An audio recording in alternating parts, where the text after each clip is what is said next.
What's going on, everybody? Josh Engleman here for Stokastic.com, back again with the NBA DFS contenders on FanDuel for Wednesday, February 1st. Now be sure to hit that like button, subscribe to the channel, hit the notification bell so you know when everything goes live. Follow me on Twitter at Josh Engleman. That is where you can get the updates to my sim results as we get closer to lock.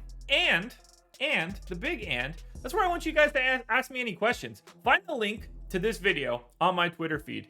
Hit me up in the replies. What do you like? What do you dislike? Where are you going for today's slate? Any other questions you may have, hit me up at Josh Engleman. Finally, BetMGM is the sponsor of this video. If you are interested in 1 free month of Stokastic Plus Platinum, along with up to $1,000 in first bet insurance, then all you got to do is follow the link in the description below. Now, we're going to round out the bottom of my top 10 with John Collins, Harrison Barnes, Anthony Simons, Anthony Edwards, and Gary Trent on the outside looking in. Who will be my favorites? My top 5 plays for today? It's time to find out. First up at number 5, we're looking at ALEC BURKS. He's point guard, shooting guard eligible, 4,900, projected for 28. The goal is 33. He's in the optimal lineup 19% of the time. Now, I'm going to be honest. There's not a lot separating BURKS at number 5 from like whoever's ranked 20th. We're talking about a minute either way. Very, very tightly packed. Good pricing for today's slate. I went to 28 minutes on BURKS. He is the newly minted starting point guard for the Pistons. He's around a fantasy point per minute guy in a matchup against the Wizards. They're at home. It's a 5.5 point line, so it should be competitive, and you expect him to just be out there for starter minutes. 22% usage, 15 points, 5 boards, 3 assists, and a stock for BURKS. As we get more value, he's the type of guy that is just going to fall down a little bit in this slate. But for right now, you get the MPE at a sub 5K price tag. That's looking pretty good. Next up at number 4, I'm going to Time Lord. That's Robert Williams. Power forward, center eligible. Love to be able to get that extra eligibility on FanDuel. It helps a lot. If you want to be able to get a center at power forward, they're just better point per minute guys. 5,700 for Williams, projected for 31. The goal is 37. He's in the optimal lineup 20% of the time. Now, he does have a Q tag today, so keep your eyes peeled for that. But for now, I gave him 28 minutes. I think he can play upwards of 31, 32 in a competitive matchup. He's a 1.1 fantasy point per minute guy. It's not coming from usage, that's for sure. 9.5 points on 12% usage, 10 boards, 2 assists, 2.5 stocks. And we know that FanDuel is the site to put the stocks together. If Robert Williams has a good defensive day, he can get close to his 30 fantasy point projection just from the stocks. I know that's kind of crazy, but would 10 stocks really be nuts for Robert Williams? If anybody can do it, he's that kind of guy. It would be nuts, by the way. I'm aware of that. 8.5 point favorites here for Boston, so you do want it to stay competitive against Brooklyn, but I like the matchup quite a bit. The positionality is the key. Staying with Celtics at number 3, we're going Malcolm Brogdon, point guard, shooting guard eligible, 6K, projected for 33. The goal is 39. He's in the optimal lineup 21% of the time.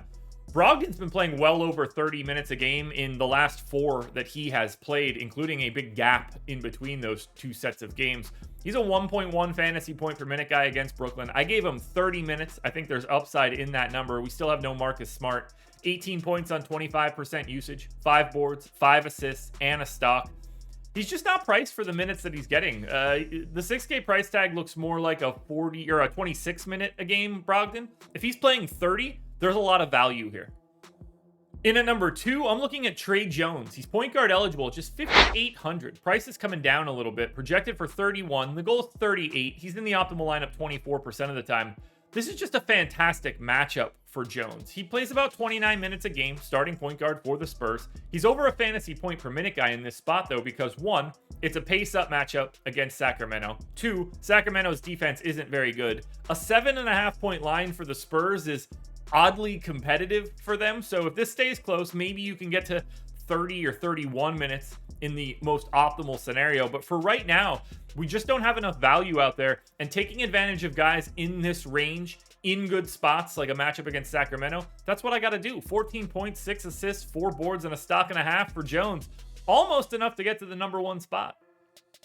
Now, before we get to that number 1 contender, one last reminder to hit the like button, subscribe to the channel, and hit the notification bell so you know when everything goes live. You got to follow me on Twitter at Josh Engleman. That's where you get the updates to these sim results, and that's where I want your questions, folks. Hit me up as much as you want.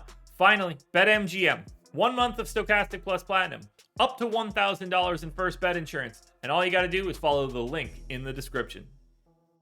My number one contender for today is going to be Eric Gordon. He's shooting guard, small forward eligible, 5K, projected for 29, goals 34, optimal lineup 24% of the time. He's going to look good all day here, no matter what news comes out, because we've got no Kevin Porter Jr., and we also have no Jalen Green. 31 minutes here for Eric Gordon. Massive usage bump when those two guys are off the floor. I got him at 26% usage. That makes him like a 0.9 fantasy point per minute guy instead of what you normally see on a day-to-day basis. It's all points, however. 19 points, 4 assists, 2.5 rebounds, and a stock. But it's a pace-up spot against OKC and, at least for Houston's sake, a relatively competitive game at a 6-point line. Ultimately, with this positionality and with the role change for Gordon with those guys out, he's just one of the best value plays you're going to find today. And for right now, he is the best value play you're going to find. Eric Gordon is your number one contender. Alrighty, folks, that will do it. Those are my NBA DFS contenders on FanDuel for Wednesday, February 1st. DraftKings version is around here somewhere. Check it out. Good luck tonight. Everybody win some money. We're back again tomorrow morning for another edition of the Contenders.